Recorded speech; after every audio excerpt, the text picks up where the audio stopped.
In this video, I basically want to give you a full guide into automated workflows on TekMatix. So we're going to go ahead and drop down to automated workflows in our tab, click on it, and then we can set up create a new workflow. These are some of the workflows that come with whenever you get into TekMatix. These will already be in there, but I'm just going to create a new workflow so that I can walk you through everything that's going on. So I'm going to just click Start from Scratch, Create New Workflow, and it's going to bring you to this screen. So what you can do is you can change the name of your workflow up here. So I'm just going to call this Test Workflow and save that. And then you can build out your workflow here. So if you have email sequences in your previous platform where you would just say, okay, send this one, and then on day 2, send this, and on day 3, send this, that's going to be done through your workflows instead. So that's going to control everything. And it's kind of nice because you can see it visually occurring instead of it kind of being withheld in just a sequence format. But if you are going to have your email sequences like that, you actually want to go build your emails first. So if you go to your dashboard, whatever emails you want in your workflow or in your sequence, you want to come to marketing and emails first, go to emails, email builder, and this is where you can create new. And you have a few different options you can choose from, even something like email marketing templates. So if you want to use one of their templates, you can do that instead. So you can just choose maybe like a simple template to get started. And once you've started with the template, you can then edit it within your email builder and build out this to what you want. So that's what you're going to want to do first. So in my case, if I go back into my folders, I have my 30-day research jumpstart guide, and this is all of my emails that I would send in my sequence. I built them out first under my emails. So that's how you get your emails done. But if we go back to our workflow, the basic steps of this is you're going to add a trigger, and then you're going to add what happens after that trigger. So you can click on Add New Trigger, and you can see that you have a lot of different types of triggers that you can add in. So an example is appointment. So if you have somebody booking on your calendar, you can do a customer booked appointment, and then you can go through different changes like that. Appointment status changes, your contact. So if you add a tag onto a contact, it will automatically do stuff. If notes are added or changed, date reminders, if somebody does a D&D, you can then tag them as unsubscribed, all of these different types of stuff.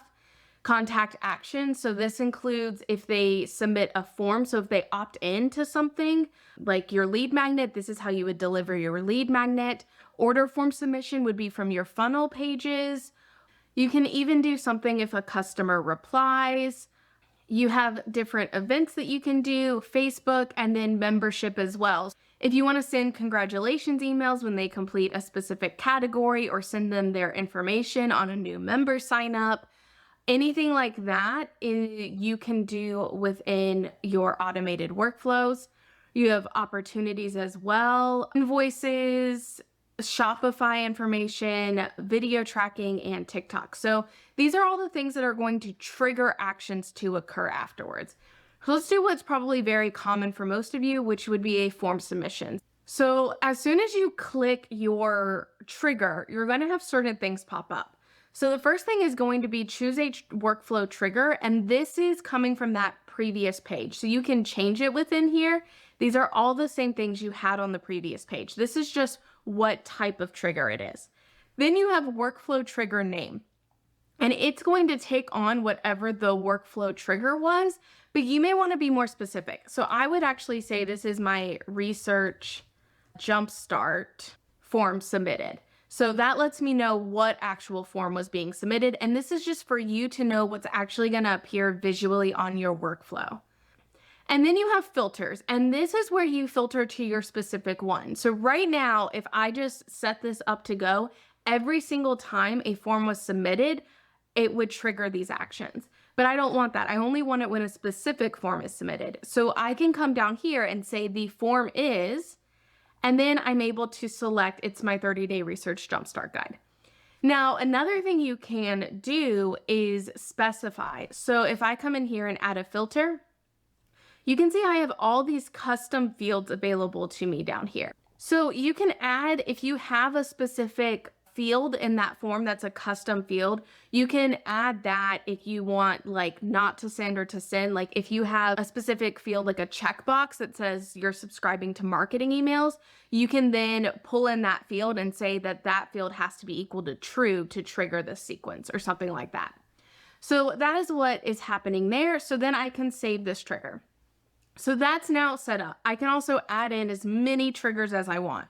So if I have people coming from like, if they book an appointment, I want to send them to this. If they fill out a form, I want to send them to this. That is all going to be done within this. You can add as many triggers to this. So then you're going to have your actions, and there's a lot of different actions that you can do in a workflow. So to add an action, you can click here, or you can click this plus sign here. And the first thing that I want to do is show you that there is logic built into this. So it doesn't have to be linear. You can have if else. So if I click if else, there's going to be a condition name up here. And that's just like that workflow trigger name where I can just put whatever makes sense to me. Let's say in another workflow. So basically this branch is going to be that they're in another workflow. And what the segments I'm going to do is workflow contact, and I'm going to say is active in any other workflow, and I can specify that. Like if I know I only have like 3 email sequences, I can just pull out is active in any of those 3. So let's say I know that I have my scientific research paper checklist workflow. So if they're active in that workflow, that means that they're getting emails. And I don't want to start them getting emails from this workflow as well until they were done with that one, or maybe I never want to start it. So I'm going to set this up where if they're active in this workflow, I'm just going to deliver the guide and I'm not going to do anything else. So I'm going to click Save Action. So now you can see I've split this. So people are automatically going to get opted in, and then the computer is going to say, are they active in that other workflow? If they are, if they're in another workflow, I can just say send email.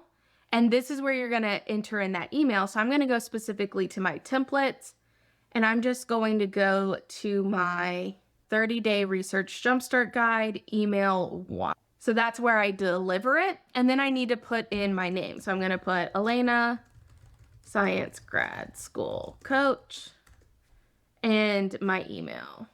And you can set up your specific email here too, and my subject that I would have to put in. So your research jumpstart.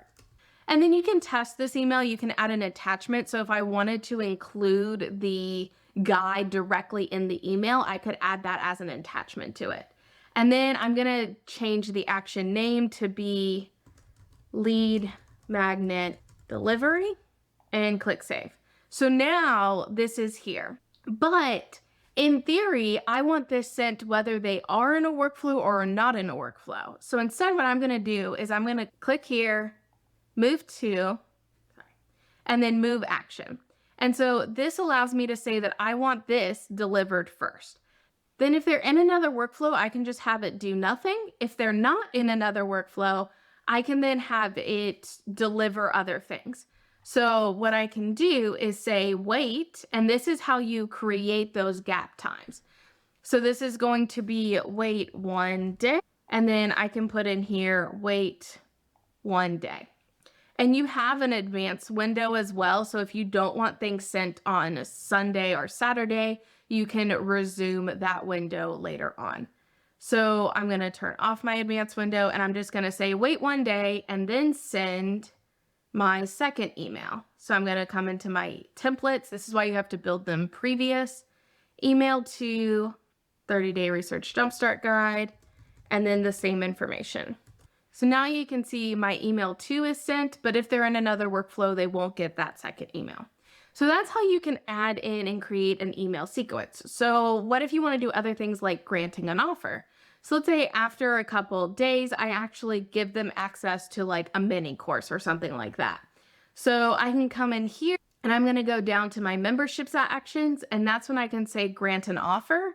And then I have to choose what offer that is. So let's say I want to give them access to Research Accelerator, and I would save that action. So now if they're coming down through here, they would wait a day, an email would be sent, and then they would automatically get access to that offer. A few other things that would be really good is adding in a tag. So especially if you're hosting multiple businesses or anything like that under the same TekMatix account, you'd want to tag it every contact coming in on a form with the appropriate business so that you know how to send people once they've opted in. So I'm going to say my contact is Science Grad School Coach. That way I know the specific business they're coming in on.